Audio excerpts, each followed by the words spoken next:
Estamos aí numa sequência de pregações.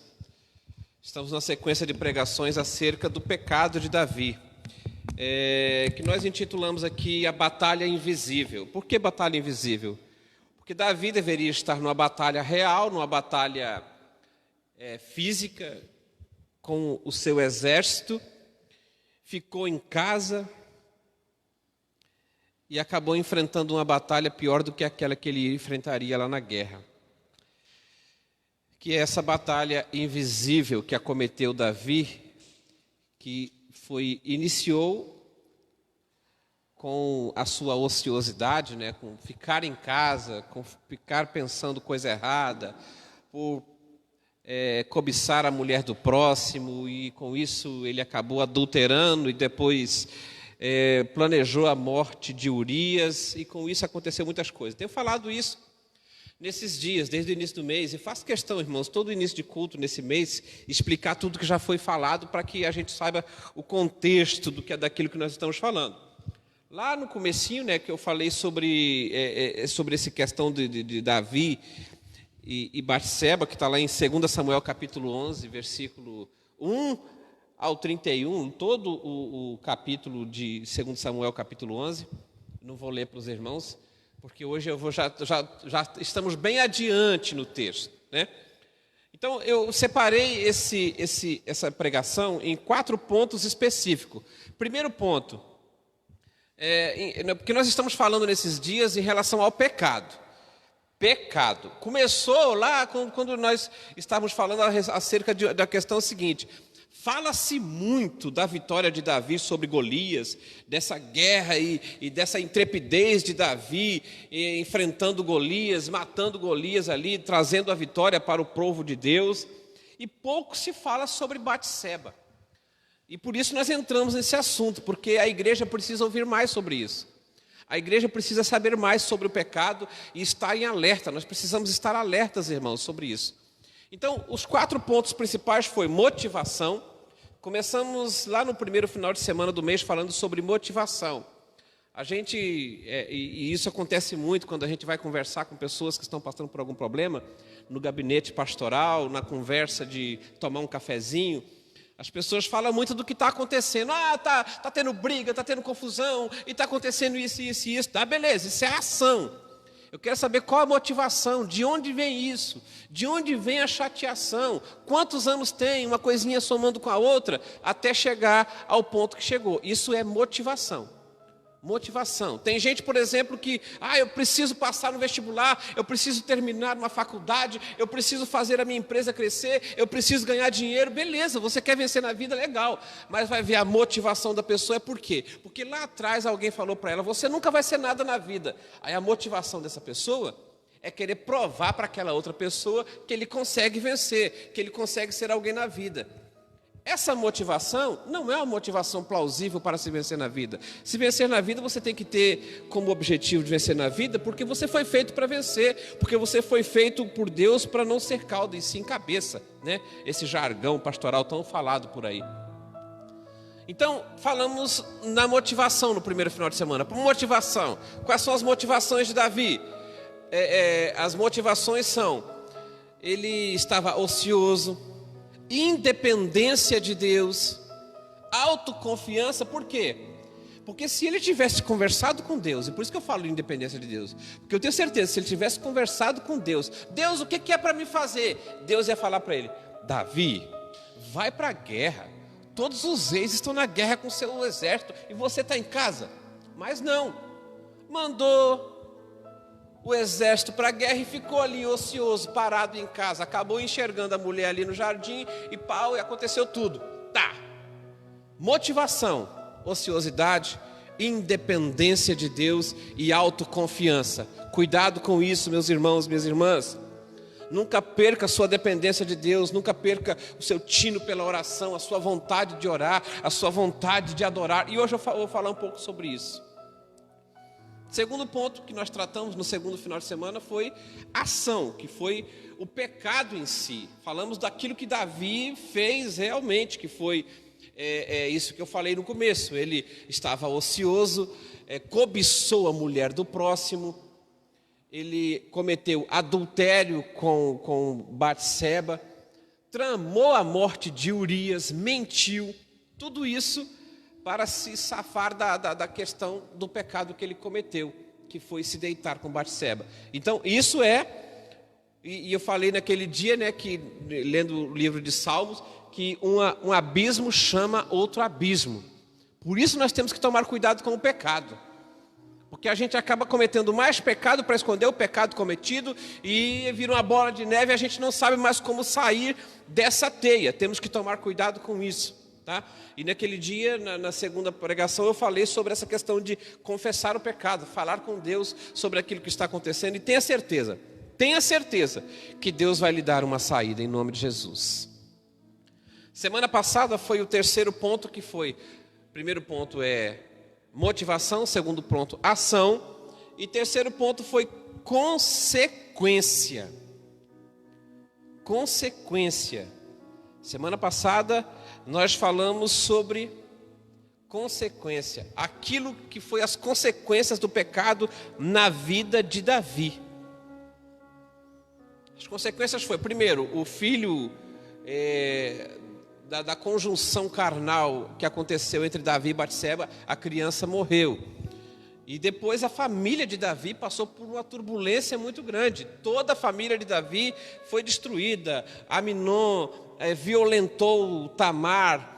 Absalão ficou magoado com isso, porque também Davi não tomou providência nenhuma. Assim também Absalão matou Amnon. Algum tempo depois Absalão tomou o trono do pai. Depois Davi tomou o trono de volta. O exército de Davi matou Absalão. E Davi acabou chorando a morte do filho. Coisa que não teria acontecido se lá atrás ele tivesse prestado atenção na própria família. Semana passada eu falei sobre isso. Sobre as consequências do pecado. E lendo Gálatas capítulo 6, versículo 7, eu faço questão de ler esse versículo hoje novamente.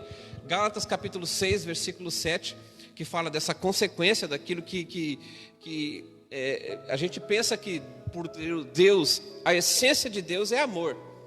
Mas a gente tem que lembrar que Deus é justiça também. Está aqui, ó. Não vos enganeis, Deus não se deixe escarnecer. Tudo que o homem semear, isso também ceifará. Tudo que o homem plantar, ele vai colher. Deus vai te perdoar pelo seu pecado? Vai.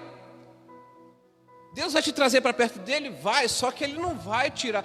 Se você matou uma pessoa, Deus não vai falar, olha, você vai ficar livre da cadeia. Não.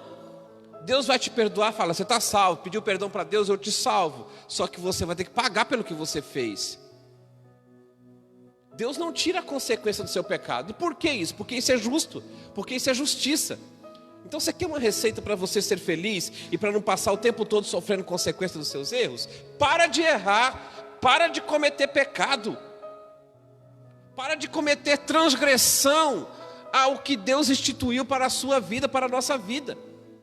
Tem saída para você, para de pecar o quanto antes, porque você sempre está passando pelas consequências do seu erro. Aí depois fica falando, Deus, o que é que eu fiz? Oh Deus, não.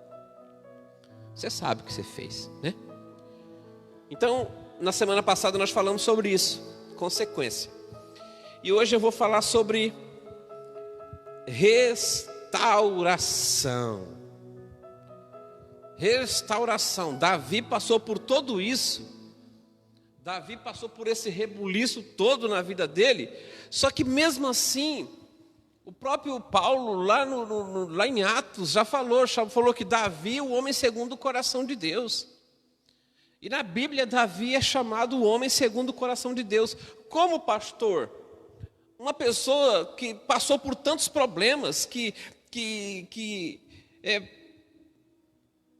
quis a mulher do próximo, que traiu, que adulterou, que quis a morte de Urias e tramou a morte de Urias. Como um pai péssimo como Davi, como um marido péssimo como Davi, pode ser chamado de um homem segundo o coração de Deus. E é nisso aqui que eu quero falar com os irmãos nessa noite. É sobre isso que eu quero falar nessa noite, a restauração de Davi. E é nesse texto que eu quero ler com os irmãos em Salmo capítulo 51. Semana passada, o texto que nós lemos está em 2 Samuel capítulo 12, né? Que é um texto posterior àquele que nós lemos, que é a visita do profeta Natã. Quando Natã visitou Davi, Natã falou para ele tudo o que ia acontecer e o que Deus iria fazer, porque não estava nada escondido, que Deus estava vendo tudo. Depois que Natã saiu da casa de Davi, depois que Natã saiu da presença de Davi, Davi escreveu esse salmo. Caiu a ficha. Caiu a ficha no que aconteceu na vida dele.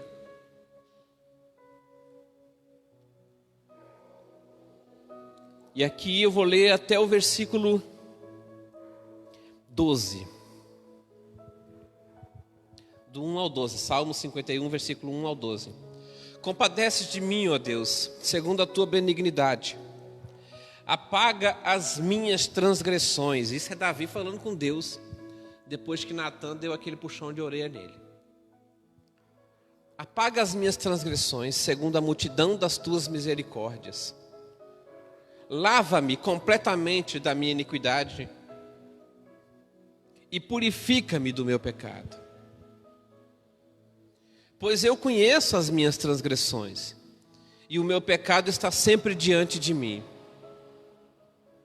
Contra ti somente pequei, e fiz o que é mal diante dos teus olhos, de sorte que és justificado em falares, e inculpável em julgares.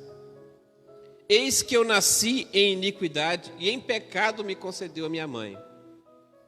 Eis que desejas que a verdade esteja no íntimo, faze-me, pois, conhecer a sabedoria no secreto da minha alma. Purifica-me com esopo e ficarei limpo. Lava-me e ficarei mais alvo do que a neve. Faze-me ouvir júbilo e alegria, para que se regozijem os ossos que esmagaste.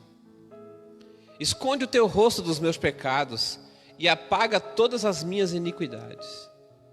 Cria em mim, ó Deus, um coração puro e renova em mim um espírito estável. Não me lances fora da tua presença e não retire de mim o teu Santo Espírito. Restitui-me a alegria da tua salvação e sustém-me com o espírito voluntário. Até aqui, Pai. Fala conosco essa noite, Pai. Venha incendiar os nossos corações com as tuas verdades e que nós possamos entender que sem ti nós nada somos.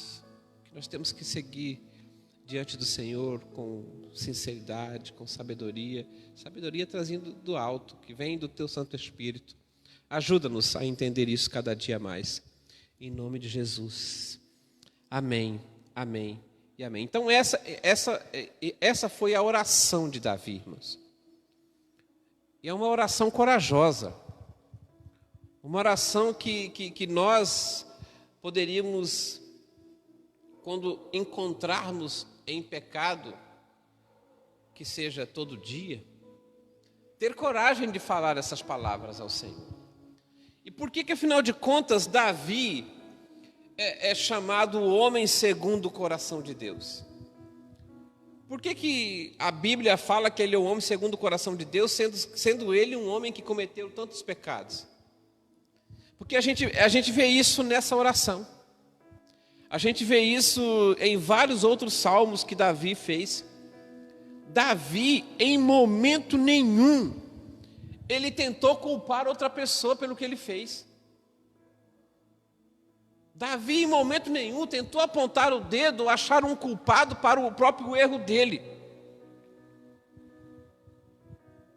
Quando ele ao ser confrontado pelo pecado, ao se descobrir totalmente no erro, ele não quis mascarar, ele não quis se esconder, ele não quis justificar. E a gente tem essa mania de querer justificar o nosso erro até para Deus. Às vezes a gente questiona Deus, mas Deus, eu não merecia isso está acontecendo comigo, eu não merecia. Aqui a gente começa a entender por que Davi é chamado um homem segundo o coração de Deus, apesar de todos os erros, porque Davi era humano assim como todos nós, só que Davi não tentou mascarar o pecado dele, não tentou culpar outra pessoa, não tentou colocar a culpa em ninguém. Davi não quis dar uma de coitadinho. Ele fez uma oração sincera, ele falou sinceramente com Deus. Fez uma oração corajosa diante do Senhor. E olha só o que ele fala aqui no versículo 2 desse texto. E pode deixar o texto aberto. Texto 2: lava-me completamente da minha iniquidade e purifica-me do meu pecado. Ele tinha consciência, ele demonstra arrependimento. Ele demonstra arrependimento. Olha, lava-me completamente da minha iniquidade e purifica-me do meu pecado. Olha no versículo 3. Versículo 3: pois eu conheço as minhas transgressões e o meu pecado. O meu pecado está sempre diante de mim. Ele não quis falar, olha, parte desse pecado aqui está com Joabe, ele me ajudou.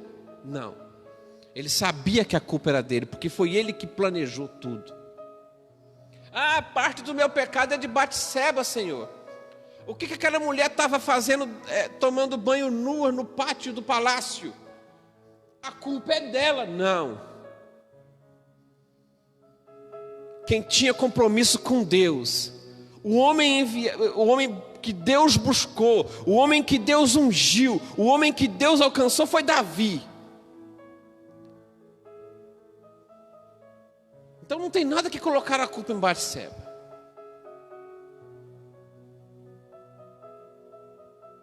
Posso um dia até fazer uma pregação sobre as atitudes de Batseba, mas o fato aqui é o pecado de Davi, e ele não escondeu isso. Quando ele se viu diante do Senhor, e viu que estava completamente nu diante de Deus, porque é isso que o pecado faz com a gente.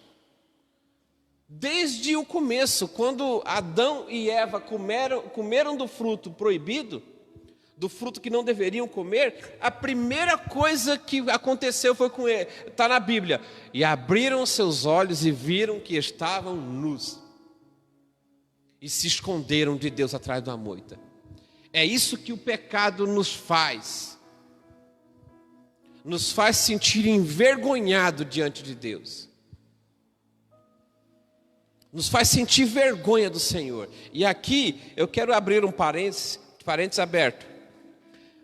Para você, meu irmão, minha irmã, que está afastado do caminho do Senhor, que está distante, já esteve na igreja, já participou de ministério, já cantou, já dançou, já orou, já pregou a palavra de Deus, já louvou o Senhor com muita alegria e hoje está distante. Não sei por que você saiu, não sei por que você está distante. E eu quero dizer para você, quem morreu na cruz foi Jesus. Ele não tem nada a ver com o que aconteceu contigo, não sei por que você se afastou, só que foi Jesus que morreu por ti. E aqui eu estou fazendo esse parênteses porque a gente não tem paz com o pecado diante do Senhor, porque você que está afastado, você sabe bem disso. Não tem lugar no mundo que você vai que você se sente bem. Não tem bebedeira nenhuma, não tem festa nenhuma, não tem boteco nenhum que você vai, que você consiga se sentir bem, porque você sabe que o seu lugar não é ali, o seu lugar é na presença do Senhor. Em contrapartida, quando você vai na igreja, você não se sente bem na igreja, porque você sabe que está vivendo uma vida errada lá fora. Então você não se sente bem na igreja e você não se sente bem no mundo. Só tem uma saída para você: volta para Jesus enquanto é tempo, porque você vai ter paz no seu coração. Faça como Davi, arrependa-se do seu erro, para de culpar os outros. Para de arrumar culpados para ti, para as suas feridas. Para de culpar o ministério de louvor, para de culpar o pastor, para de culpar o som da igreja, para de culpar as pessoas e entenda que é você quem está no erro. É você e Deus, é Jesus quem morreu na cruz por ti.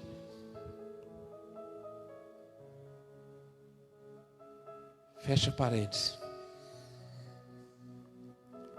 Conheço as minhas transgressões e o meu pecado está sempre diante de mim.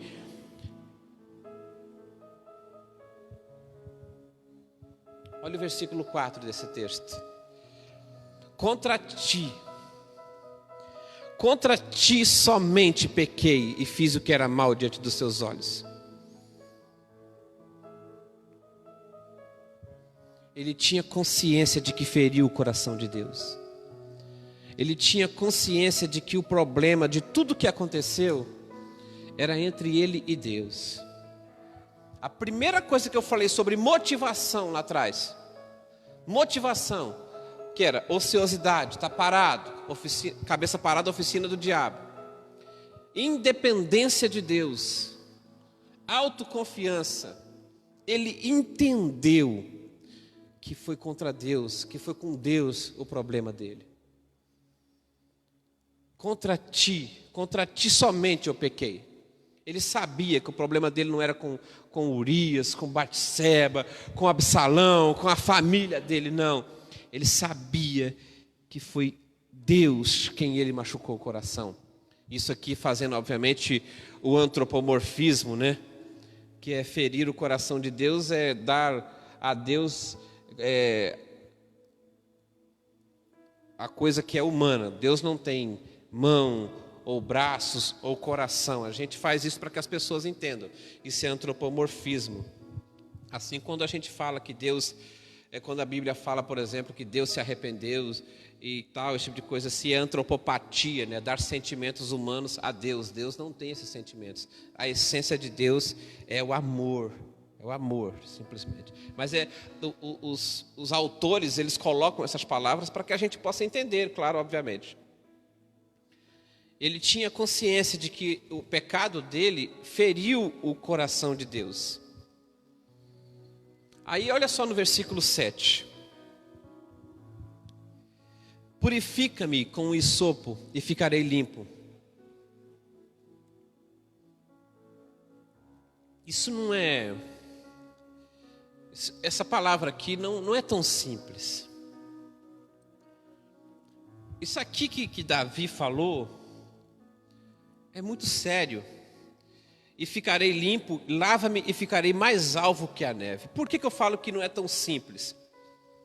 Quando o povo de Deus, quando os israelitas tinham que sair do Egito, quando Deus preparou aquela saída e mandou aquelas pragas para o Egito, até que o povo ficasse liberto, e a última praga era que todos os primogênitos morreriam, exceto aqueles que tinham a marca do sangue nos umbrais das portas. Isso tudo já fazendo uma ligação com Jesus, onde tem a marca do sangue do Cordeiro, aqueles não serão alcançados pela morte, né? Lá em Êxodo capítulo 12, versículo 21, Êxodo 12, 21, coloca aqui para mim. Quando Deus estava dando aquela ordenança ali para Moisés, olha, fala isso e isso e isso com o povo, que ele estava falando para colocar, passar o sangue. Ele chamou, pois, Moisés, todos os anciões de Israel e disse: ide, tomai-vos cordeiros segundo as vossas famílias e molai a Páscoa. Então tomareis um molho de hisopo, embebê-lo-eis no sangue que estiver na bacia e marcarei com ele a verga da porta, os umbrais da porta. Olha aqui. O molho de hisopo. Hisopo é uma planta tipo assim, que ela cresce em muro, em rochas, em pedras. Tem um muro na frente ali que eu acho que tem uma planta dessa que sobe em muros, né? É uma planta que ela serve muito para limpeza, para o óleo que é extraído dela também serve muito para isso. Mas ela tem uma absorção de líquido muito grande. Ela absorve muito bem o líquido. Então faz um molho daquela planta. embebede no sangue e passa nos umbrais da porta. Quando Davi estava falando sobre isso, ele estava fazendo ligação com todos esses textos. Esse mesmo instrumento era utilizado para limpar o templo, onde eram feitos os sacrifícios no templo. Lá em Números capítulo 19, versículos 18 e 19. Isso aqui eu estou fazendo a ligação da seriedade do que Davi, olha assim, ó. E um homem limpo tomará hisopo e molhará na água e aspergirá sobre a tenda, sobre todos os objetos e sobre todas as pessoas que ali estiverem, como também sobre... Ali é para a purificação de pecado. Olha só o hisopo aqui novamente, né? Mas agora eu vou fazer uma outra ligação desse instrumento. João capítulo 19, versículos 19 e 20. Lá no Antigo Testamento, quando o povo ia sair do Egito, esse instrumento foi utilizado para colocar sangue nos umbrais da porta. João capítulo 19, versículos 19, versículos 28.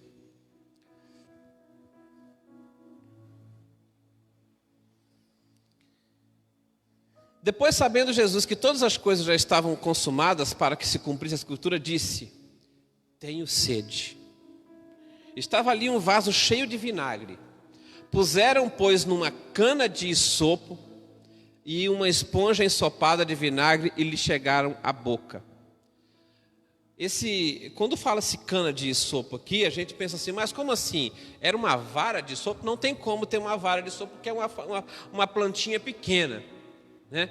Então, provavelmente, como essa planta ela suga muito líquido, provavelmente era uma vara que tinha um molho de hisopo na ponta da vara, no qual eles colocaram a esponja cheia de vinagre para dar a Jesus. E novamente o hisopo foi cheio do sangue do Cordeiro que nos lavou e que nos purificou do pecado.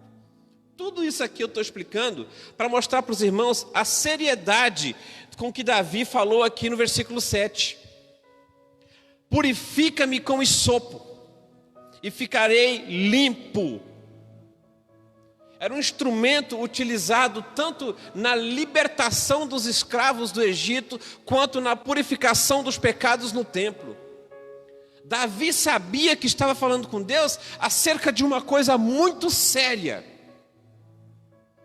Não era de brincadeira, não é falando assim, Deus, perdão pelo meu pecado e amanhã cometer de novo. E amanhã fazer tudo errado de novo. Não, Davi estava falando uma coisa muito séria com Deus. E aí no versículo 10 ele fala assim: cria em mim, ó Deus, um coração puro. E renova em mim um espírito inabalável ou estável, que não se abala. Que não é qualquer vento que vai destruir, que não é qualquer vento que vai derrubar, que não é qualquer Batseba tomando banho nua que vai me derrubar, que não é qualquer coisa que aparece na televisão que vai derrubar. Claro que não tinha televisão naquela época, eu já estou contemporizando, né, gente? Entenda aí, né? Não é qualquer ofertinha de pecado que vai me derrubar. Renova em mim, Senhor, um espírito estável, um espírito inabalável. E aqui ele começa o versículo falando: cria em mim, Deus, um coração puro. Tome cuidado. Eu tenho falado isso aqui continuamente para a igreja. Tome cuidado com o que tem tomado conta do teu coração. Tome cuidado. E aqui o coração, nós estamos falando do campo dos sentimentos. Tome cuidado do que tem tomado conta do teu coração, da sua mente, dos seus pensamentos, naquilo que você tem olhado, naquilo que você tem falado, naquilo que você tem gesticulado. Cria em mim, Deus, um coração puro. Sabe, um coração que não leva tudo na sacanagem. Qualquer palavra, qualquer gesto, já pensou numa coisa que não é aquilo que é mesmo. Uma coisa voltada para as coisas do Senhor. Isso é uma oração corajosa, irmãos. Sabe por que é uma oração corajosa? Porque isso é mortificar a carne.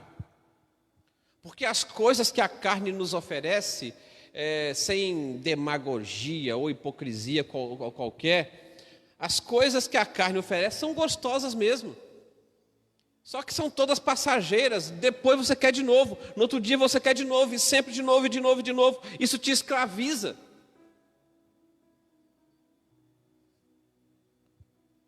As coisas de Deus são eternas, as coisas de Deus não são passageiras. No versículo 11 ele fala: não retire de mim o teu espírito. É bom explicar isso aqui. Não me lances fora da tua presença e não retire de mim o teu espírito. É bom explicar também o contexto desse versículo aqui. Biblicamente falando, no Novo Testamento, o Espírito Santo de Deus, que Deus não se arrepende, Deus não muda de ideia. Uma vez que a pessoa aceitou Jesus, como vem o Espírito da promessa, como foi prometido lá em Joel, né? O que Deus derramaria sobre toda a carne, o Espírito Santo. E ali lá em Atos capítulo 2, no dia de Pentecostes, o Espírito Santo de Deus veio sobre aquelas pessoas que estavam ali orando, e a partir de então, todas as pessoas que aceitam Jesus têm essa marca de Deus. E qual é a marca da promessa de Deus? Qual é a marca do Senhor? É o Espírito Santo de Deus habitando dentro de nós.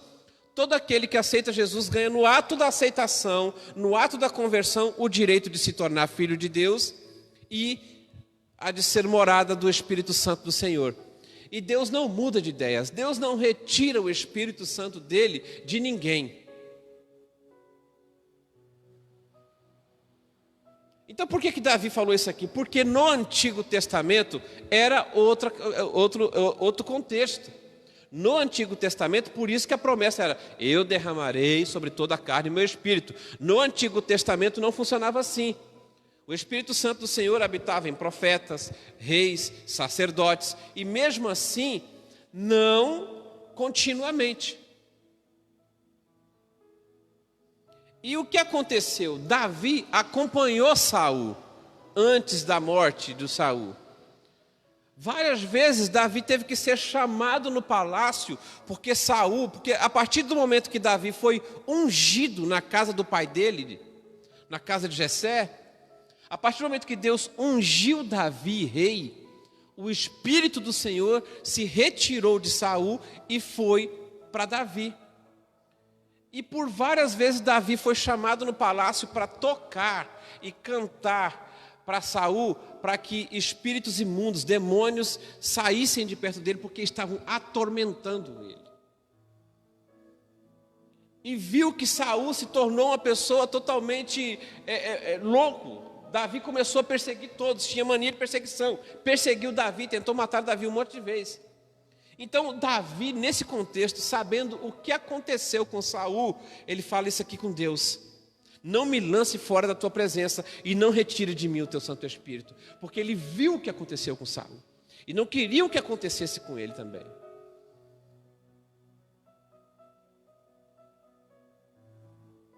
Não me deixe sair da tua presença, Senhor. Não se afaste de mim, Deus. Então é nesse contexto que ele fala isso aqui.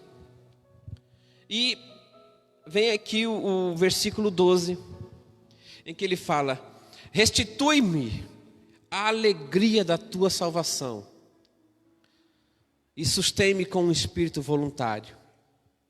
Isso aqui e conservar, né, o desejo de ser obediente. Esse restitui a alegria da sua salvação. Mais uma vez falando, ele não está falando aqui que perdeu a salvação em Deus. Ele não está falando que perdeu a salvação. Ele está falando aqui: restitui-me a alegria da salvação. Porque ele estava na presença de Deus, estava na presença do Senhor, mas não tinha um coração alegre.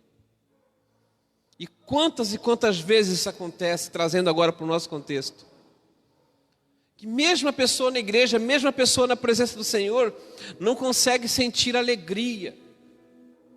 não consegue sentir vontade de orar, não consegue sentir vontade de adorar, não consegue sentir vontade de louvar ao Senhor. E isso aqui, ele está falando assim, restitui a alegria da tua salvação. A pessoa é salvo, mas não consegue sentir alegria. A pessoa é salvo, mas não consegue sentir vontade de estar na presença do Senhor. A pessoa é salvo, é abençoado por Deus, mas está em casa e não na igreja no dia de culto. A pessoa é salvo, mas não quer buscar a presença de Deus.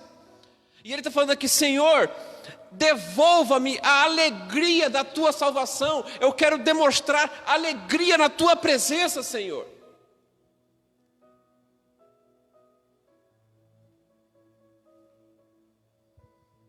Quero me alegrar de novo na tua presença. Eu quero te louvar, eu quero te adorar. Porque Davi, tem até aquele hino do Fernandinho, né? Fala, eu faço parte de um novo tempo que está nascendo na minha nação. Porque o Samuel ungiu Davi e foi um tempo de alegria, um tempo de adoração. Davi dançava no meio do povo, Davi louvava no meio do povo, e em dado momento ele perdeu essa alegria. E ele está pedindo aqui para o Senhor, Senhor, devolva-me a alegria da tua salvação. Devolva-me a alegria de estar na tua presença, Senhor. E isso aqui tudo, irmãos, olha. Como eu disse aqui, que o papo é acerca de Davi, e não de Batseba, de Absalão, de Joabe, de Urias, de Jonadab, não. O papo é acerca de Davi, porque foi chamado por Deus, foi alcançado por Deus. O papo é acerca de nós aqui, ó. Nós, povo de Deus. Isso tudo aqui, que eu estou falando nesses dias, no mês inteiro, é para nós. Para nós. Para nós fazermos um check-up.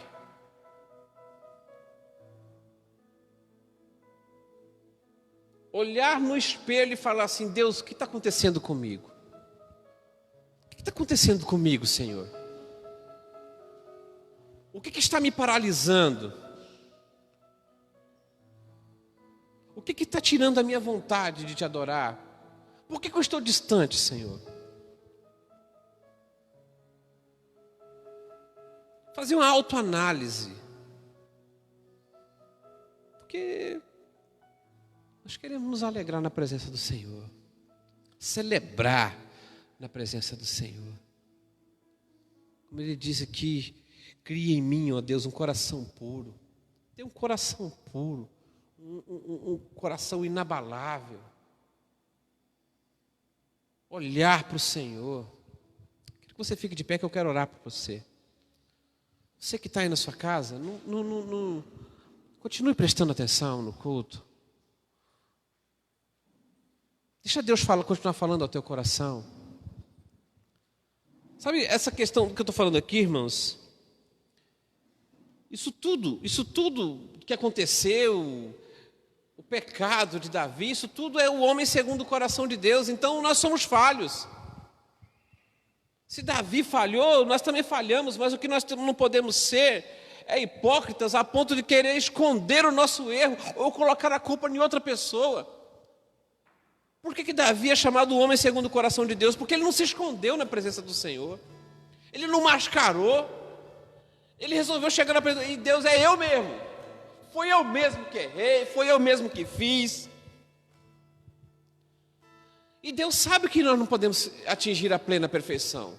Então não se cobre demais. Talvez você esteja se cobrando demais.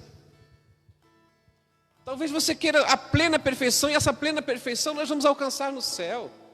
Talvez você esteja acreditando demais nas mentiras de Satanás, dizendo que você não pode, de que você não é digno, de que você não pode orar, de que você não pode jejuar, de que você não pode celebrar ao Senhor. É tempo de voltar à presença do Senhor. E o que eu posso dizer, irmãos?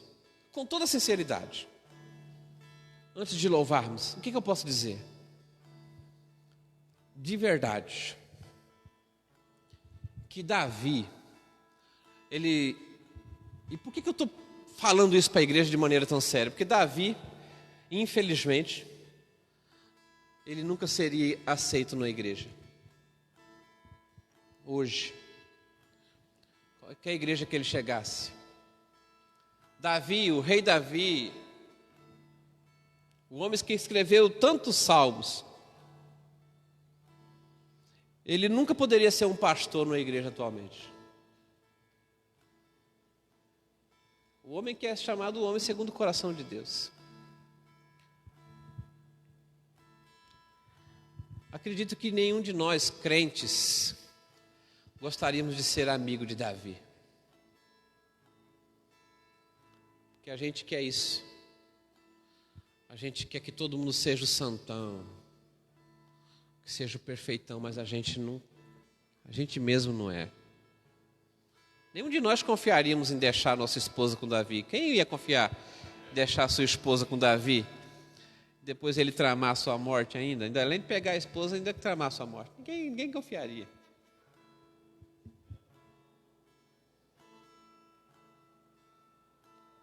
Mas o fato é que ele não se dobrou ao pecado. Ele não se dobrou ao pecado porque ele entrou no pecado. Em tempo ele falou: Deus, eu pequei, eu errei, foi feio. E ele não começou a culpar os outros, ele não começou a culpar as pessoas. Ele não se escondeu na presença do Senhor. Muitos saem da igreja e começam a colocar a culpa na igreja. Muitos saem da igreja e começam a falar que a igreja está cheia de hipócritas. Ixi, como eu vejo isso. Como eu vejo postagem falando isso. Você já teve coragem? Você que fala que aqui dentro está cheio de hipócrita. Você já teve coragem de fazer uma oração como a que Davi fez? E falar para Deus: Deus, purifica-me. Foi contra o Senhor que eu pequei. Somente contra ti.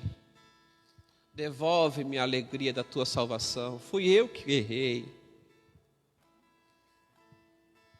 Você já teve coragem de falar assim com Deus? Sem culpar os outros? Sem ficar procurando culpados? E entender que é contigo o problema? Chegou o tempo de voltar. Chegou o tempo de renovar. Chegou o tempo de crescer.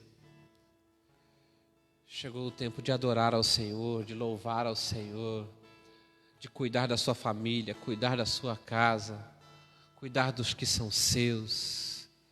Chegou o tempo de prestar atenção, orar mais, louvar mais. Não tenha vergonha de ligar o som na sua casa e louvar ao Senhor, não. Não tenha vergonha de orar, não. Tem que ter vergonha do seu pecado. Tem que ter vergonha do pecado. Vamos adorar ao Senhor.